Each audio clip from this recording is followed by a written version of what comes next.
Kulstoffets kredsløb. Kulstof det er et ikke fornybar energikilde og et fossilt brændstof. At den er ikke fornybar vil sige, at det ikke er en, man bare lige går ud og laver. Fossile brændstoffer ligger mange år nede i jorden for at blive dannet. Det er desuden en let anvendelig kilde til blandt andet opvarmning og elektricitet. Dog når man brænder kulstof af, så er det meget skadeligt for miljøet.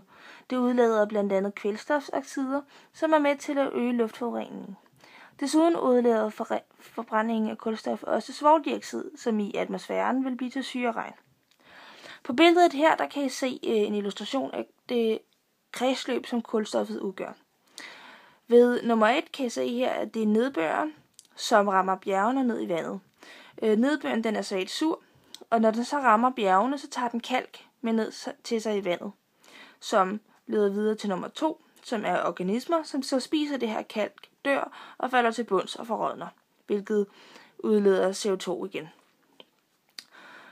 Nummer 3, den er her, den viser det modsatte, hvordan at algerne via fotosyntese og respiration optager CO2 og udgiver O2 eller ilt.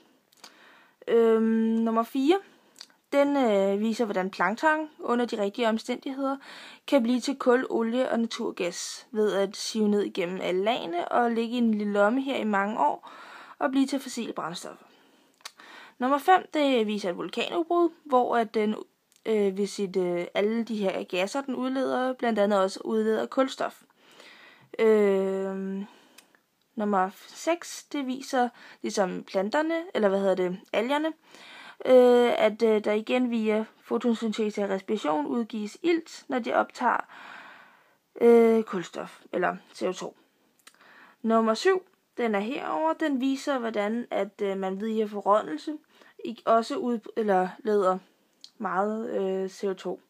Og så til sidst, så er det så forbrændingen af alle mulige af CO2, som så udgiver endnu flere dårlige kvælstof og andre gasser.